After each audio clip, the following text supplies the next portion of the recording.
Welcome back to TMZ Sports. Mike Babcock here. Not too often that you have royalty sitting next to you, but yeah, don't laugh. Don't laugh. We have our friend Biaggio Ali Walsh, of course, a damn good MMA fighter, albeit still an amateur fighter. And of course, people obviously will recognize that last name, Ali. You are Muhammad Ali's grandson, as we have talked about in the past, Biaggio. First of all, thank you for being here. Thank you for having me. You have, on April 7th, you have a fight coming up, so we got a lot of stuff to get into. Yep. Before we get into individual fights, though, and I know this is something that you have talked about before, I think you and I have spoken about this. You chose to get into combat sports, and your grandfather is not just one of the most influential athletes, but one of the most influential people, period, ever, right?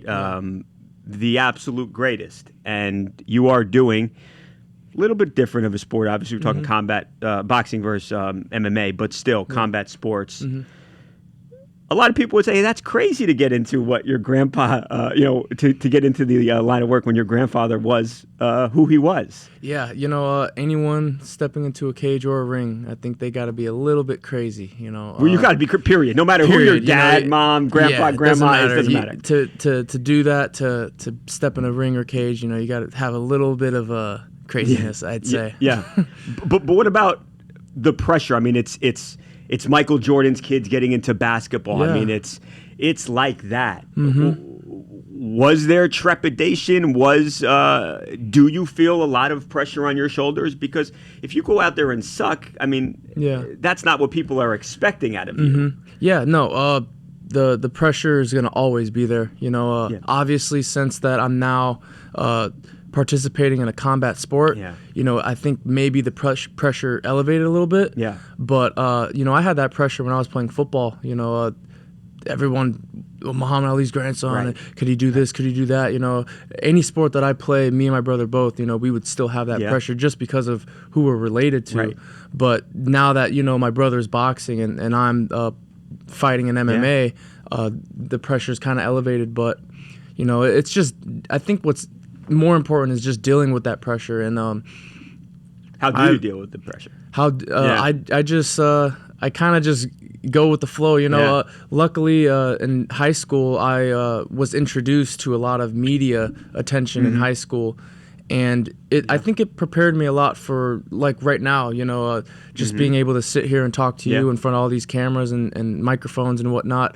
I think that dealing with that in high school helped prepare me for stuff like this. So I think that also helps with dealing with the pressure too. And I remember covering you and your brother even when you guys were in high school. I mean, that's how important your family is.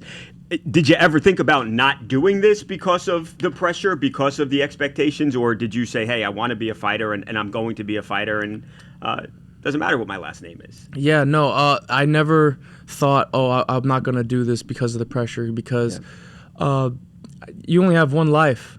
I don't want to be 35, 40 years old and think, what if, I wish I didn't care about the pressure and the lights and the cameras and stuff like that. So I don't want to regret later on in life, So I'd rather go through pressure to not regret, So that's kind of my philosophy. What you said you don't want to look back. What is the goal now then? What are you hoping to accomplish as you are just in the very beginning of your mixed martial arts career? What is the goal? Of course.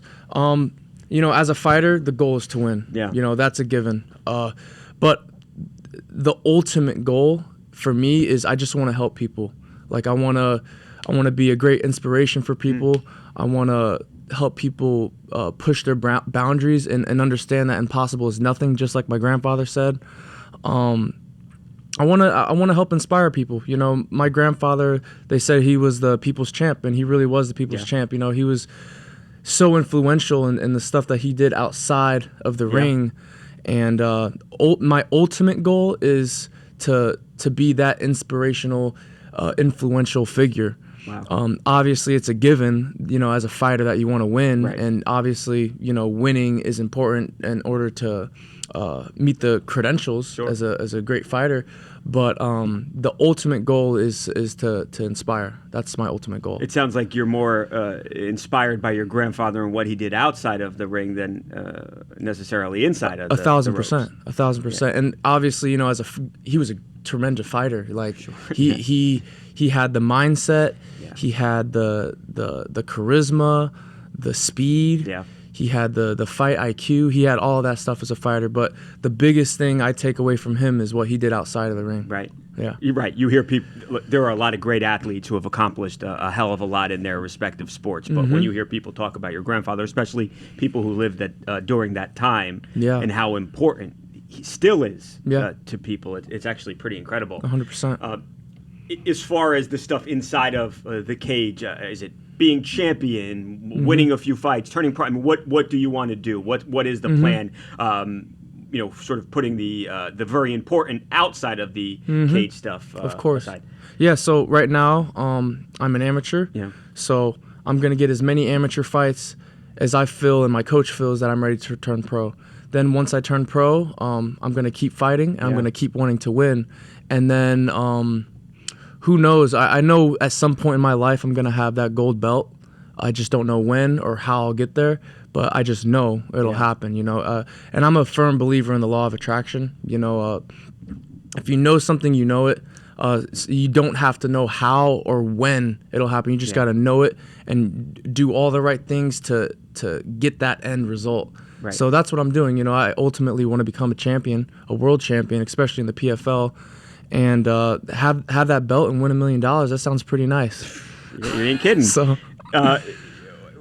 What's it been like learning? Because, like we said, you have your first fight, right? I think, and this can happen to anybody, right? You get caught in a choke. Okay, you learn that from that experience. Now you've had 2 fights. You're about to have your second PFL fight. We'll talk about that. That's happening April 7th. I watched your fight before, knowing you were coming, Biaggio, and you were ferocious out there. I mean, against Grazier, I think you hit him with a hard leg kick. A left, a straight right. I mean, power punches. He's bleeding 4 seconds into the fight. The fight's over 45 seconds in, give or take. And you look powerful and dominant out there. So what's it been like learning? How do you feel like you're progressing? What are the challenges? What do you have to get better at? I mean, where are we as far as your development goes? I think I'm improving a lot. I believe I was blessed with an athletic ability and an ability to adapt too. Yeah. So I've just been improving, staying consistent. I've been grappling, I've been wrestling, I've been doing jiu-jitsu, I've been striking. I've been just blending all the martial arts because that's what you have to do in MMA. So, a lot of people call me a striker too, but, I never had any amateur boxing or kickboxing fights before I went into MMA. You would have fooled me from having watched what I've seen you do. But usually you'll call a striker somebody who has a background in kickboxing or boxing. Of course. I don't have a background in kickboxing or boxing. I went straight into MMA. Right. So, and obviously I do like to kind of stand and slug it out. Yeah. But it's MMA, anything can happen. You got to know everything. So, I just been improving a lot. My coaches and my teammates help me, and they give me great advice. And even if I do something wrong while we're rolling or something, they'll point that out so that I don't do that next time. So I have great teammates, great coaches, and the love and support from my family too. It's fueling me. So. Are you style-wise? Are you more of a power guy? Even more so than I don't think you'd call your grandfather like a knockout artist, though he obviously had a lot of knockouts. But more the finesse and the movement. You seem like you were just boom, just putting it on these guys. Is your style different from your grandfather's in that respect, or am I wrong on that? He always said float like a butterfly, sting like a bee, right? So. That's but you look like you really sting like a murder I want to hornet. sting like a scorpion. So that sting. honestly, like that is what I would say my style is like. You float, you're light, you're smooth, and then when you go, it stings, it hurts. So like that's the kind of style that I want to portray. Yeah, I think mission accomplished so far.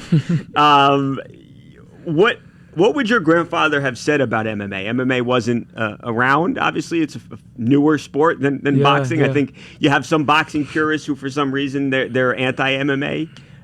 What would your grandfather have said about the sport? I think he would have liked MMA. You know, and I think '76 it was. He did that. He took a fight with a famous wrestler. Yeah. And, you know, MMA really started with the question of what martial art is the best. Right. So you would have the jiu-jitsu guy fight the judo guy, or the wrestler fight the striker, and etc. He had that question in the 70s. Right. So that question was kind of always there. And in a way, I would say he was almost like a pioneer for MMA because he did crossover in terms of martial arts. He was a boxer and he fought a wrestler in like an exhibition or something like that. But I think he would have been a big fan of MMA, especially like at the time when Conor was in his featherweight run and Conor was doing his peak trash talk and stuff. He would have loved it, man. Well, and that's interesting. I was going to ask because I think they're similar in that respect, right? And it's not just trash talk, but they were just so like sharp. The tongue was so sharp, so the wit was there, and I do and backed it up too. Like that's a huge thing, too. You got to be able to back it up, right? No, I think that's an absolutely great point. I remember looking back on and watching UFC 1, and I saw you had a guy with a boxing glove on, and you've got all the different disciplines, right? And that's right. That was what some the whole guys sport was fought in a about. gi, right? Like, Right. They would wear a gi on, and they would fight in a gi. Right. So. And see a guy with boxing shoes. Yeah, that was what MMA was originally. You said you'll take as many amateur fights as it takes. Do you have a goal? Is there something that you have in mind? Like, hey, I want to be pro by 2024. Or is there any sort of timetable? Kind of, yeah. I honestly, like, I would like to be pro by next year. I think if I just stay on the right track and keep winning this year, I'd like to get 3 or 4 fights this year. Wow, because you want to be active. Yeah, I want to be as active as possible because, I'm an amateur and I want to go pro and I want to do this thing. So I got to be active. I'd like to get 3, 4 fights this year and then talk to my coach because like my head coach is like Yoda to me and I'm Luke Skywalker. So I listen to him. If he thinks I'm ready to go pro, I'm going to go pro. You go. Yeah, so 3, 4 fights this year is the goal for this year. And then see what happens next. This is your this is your life. Yeah. Though this is not like something you do for fun. You're not doing it. You're not trying to stay in shape. Nothing like that. You can't fight as a hobby. Right. You gotta or you be get all hurt in. if you do. Probably. Well, yeah. If you want to be good, if you want to be great, you gotta take it serious. Right. You can't just can't be do it for fun. Yeah. No. Yeah. All right. Let's talk about the April 7th fight. I know you just recently had your opponent named, so now you actually know who you can prepare for here. It's happening at PFL 2. It's exciting stuff. So tell us about who you're fighting, what the challenges present, what you know about your guy, and what you expect when you finally step in that cage. Yeah, so I'm fighting this guy from Flagstaff, Arizona. His name's Isaiah Figueroa. Yeah. I don't know much about him. I know he wrestled in high school. I know, a little bit. New as well, right? I think he had 2 or 3 fights, something like that. Yeah, he had 2 fights. He's 1-1. Is that hard to prepare for a guy that you really? It's not like you can't flick on YouTube and watch footage of this guy. I've seen like a couple clips. I've never seen the full fight. Right. But one thing I like to do is just focus on me and focus on what I need to do in there. I don't really know that much about him, but I do know that he's gonna bring it. Yeah. He's on a big stage. He's fighting Muhammad Ali's grandson, so he's gonna bring it. Right. So anybody I fight, I'm expecting to fight the best version of themselves. That's a great point. That's what they'll say about like a basketball team that wins the championship. Exactly. They're always going to get the other team's best, and that's exactly. I didn't think of that. They're gunning for you because they want to say I knocked out or beat Muhammad Ali's grandson. Exactly. Right? If any team's gonna fight Alabama, they're gonna or play Alabama. Right. They're gonna want to put on their best performance. So it's the same thing with me and my brother, just because of our names. So I'm prepared for that, and That's pretty cool. I want to get you out of here in a sec because I know you're busy. You said your family's been supportive. Everybody, obviously, you have your Aunt Layla, who look at all she's accomplished. they all kind of excited about what you and your brother Nico are doing? Definitely, yeah. The love and support that I get from my family and friends and coaches and teammates and even you guys, you know, Yeah. it's a cool story. It's priceless, and Yeah. I'm so grateful for it. Yeah. It fuels me, it motivates me, and it makes me want to just get better and better. So I'm just super blessed to have the foundation that I have with my family, and the love and support from everyone. I mean it. I really do think the pressure would probably crumble a lot of people are trying to go into something where you're like, how can I ever live up to what my family accomplished? The fact that you can do it and you've been so impressive, that's a credit to you, man. I appreciate you, Biaggio. Thank you. Thank you for brother. having me. Of course. Thank you. Thanks.